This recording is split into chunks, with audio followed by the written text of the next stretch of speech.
Hi friends, welcome back to my channel.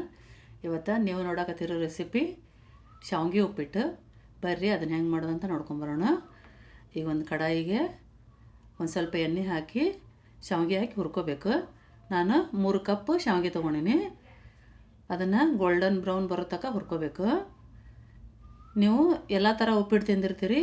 ಈ ಶಾವಿಗೆ ಉಪ್ಪಿಟ್ಟು ಏನೈತಿ, ಒಮ್ಮೊಮ್ಮೆ ಮೆತ್ತಗಾಗ್ಬಿಡುತ್ತೆ, ಒಮ್ಮೊಮ್ಮೆ ಗಟ್ಟಿ ಆಗಿಬಿಡುತ್ತೆ.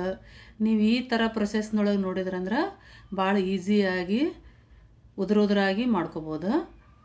ಇವಾಗ ಗೋಲ್ಡನ್ ಬ್ರೌನ್ ಆಯಿತು. ಇವಾಗ ಅದಕ್ಕೆ ಸ್ವಲ್ಪ ನೀರು ಹಾಕಿ ಕುದಿಸ್ಬೇಕು. ಒಂದು 10 ನಿಮಿಷ ಕುದಿಸಿದ್ರೆ ಸಾಕು. ಒಂದು 80% ಅಷ್ಟು ಬೆಂದರೆ ಸಾಕಿದು. ಜಾಸ್ತಿ ಬೇಯಿಸ್ಕೊಳಕ್ಕೆ ಹೋಗ್ಬೇಡ್ರಿ. ಜಾಸ್ತಿ ಬೇಯಿಸ್ಕೊಂಡ್ರೆ ಮೆತ್ತಗಾಗ್ಬಿಡುತ್ತೆ, ಉಪ್ಪಿಟ್ಟನ್ನು ಉದುರಾಗಂಗಿಲ್ಲ. ನಮ್ಮ ಹೆಣ್ಮಕ್ಳಿಗೆ ಏನೈತಿ, ಬೆಳಗ್ಗೆ ಎದ್ದು ಕೂಡಲೇ ಟಿಫಿನ್ ಏನು ಮಾಡೋದು ಅಂತಲೂ ಟೆನ್ಷನ್ ಆಗಿಬಿಡುತ್ತೆ. ದಿನ ಒಂದಕ್ಕೂ ಏನು ಜೋಡಿಸ್ಬೇಕು. ಮಧ್ಯಾಹ್ನ ರೊಟ್ಟಿ ಪಲ್ಯ ಆದ್ರೆ ಮಾಡಿಬಿಡ್ಬೋದು. ಟಿಫಿನ್ ಜೋಡಿಸೋದನ್ನ ಭಾಳ ಕಷ್ಟ ಐತಿ. ಇವಾಗ ನೋಡಿರಿ ಬೆಂದತಿದ್ದು. ಇವಾಗ ನಾವು ಗ್ಯಾಸ್ ಆಫ್ ಮಾಡಿಬಿಟ್ಟು ಸೋಸ್ಕೊಳ್ಳೋಣ. ಬಿಸಿನೀರು ತೆಗೆದು ಇದಕ್ಕೆ ತಕ್ಷಣ ತಣ್ಣೀರು ಹಾಕಿಬಿಡ್ಬೇಕು. ಇಲ್ಲಾಂದ್ರೆ ಓವರ್ ಕುಕ್ ಆಗುತ್ತೆ, ಜಾಸ್ತಿ ಬೆಂದ್ಬಿಡುತ್ತೆ. ಇದನ್ನು ಇನ್ನೊಂದು 2 ಸರಿ ತಣ್ಣೀರು ಹಾಕಿ ತೊಳ್ಕೊಂಡು ನೋಡಿರಿ. ಇವಾಗ ತೊಗೊಂಡು ಬಂದೀನಿ. ಎಷ್ಟು ಚಂದ ಉದುರಾಗೈತಿ. ಇವಾಗ ಒಗ್ಗರಣೆಗೆ ರೆಡಿ ಮಾಡ್ಕೊಳ್ಳೋಣ.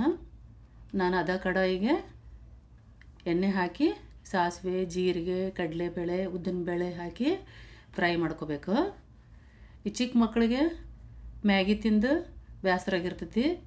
ಅವಾಗ ಈ ಥರ ಮಾಡಿಕೊಡ್ರಿ, ಭಾಳ ಇಷ್ಟಪಡ್ತಾರೆ.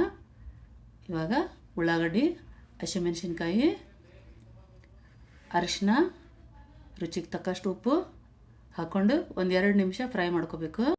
ಉಳ್ಳಾಗಡ್ಡಿದು, ಮೆಣಸಿನ್ಕಾಯಿದು ಹಸಿ ವಾಸನೆ ಹೋಗೋವರೆಗೂ ಫ್ರೈ ಮಾಡ್ಕೋಬೇಕು. ಇವಾಗ ನಾನು ಆರಿಸ್ಕೊಂಡಿರೋಂಥ ಶಾವಿಗೆ ಹಾಕೋತೀನಿ.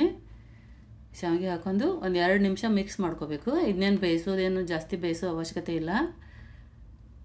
ಚಂದಾಗ ಮಿಕ್ಸ್ ಮಾಡ್ಕೊಂಡ್ರೆ ಆಯ್ತು. ಇವಾಗ ನೋಡಿರಿ ಎಷ್ಟು ಚಂದ ಕಾಣಾಕತ್ತೈತಿ. ಅಗಳಿಗಗಳು ಹತ್ತಂಗಿಲ್ಲ, ಭಾಳ ಉದುರು ಆಗ್ತೈತಿ. ನೀವು ಬೇರೆ ಬೇರೆ ಟೈಪ್ ಮಾಡಿರ್ಬೋದು, ಬಟ್ ಈ ಟೈಪ್ ಮಾಡ್ಕೊಂಡು ತಿಂದು ನೋಡಿರಿ.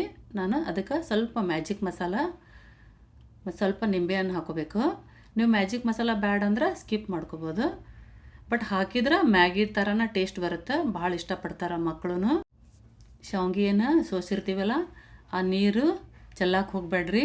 ಅದನ್ನು ರೊಟ್ಟಿ, ಚಪಾತಿ ಕಲಿಸ್ಕೊಳಕ್ಕೆ ಯೂಸ್ ಮಾಡ್ಕೊಳ್ರಿ. ಭಾಳ ಹೆಲ್ದಿ ಇರುತ್ತೆ. ಇವಾಗ ಬರ್ರಿ ಒಂದು ಪ್ಲೇಟಿಗೆ ಹಾಕೋನು.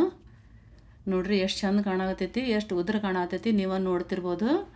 ನಮ್ಮ ವಿಡಿಯೋ ನಿಮಗೆ ಇಷ್ಟ ಆಗಿದ್ರೆ ಲೈಕ್, ಶೇರ್, ಸಬ್ಸ್ಕ್ರೈಬ್ ಮಾಡಿರಿ. ಹಂಗೆ ನಿಮಗೇನು ಅನ್ಸುತ್ತಂತ ಕಮೆಂಟೂ ಮಾಡಿರಿ. Thank you for watching.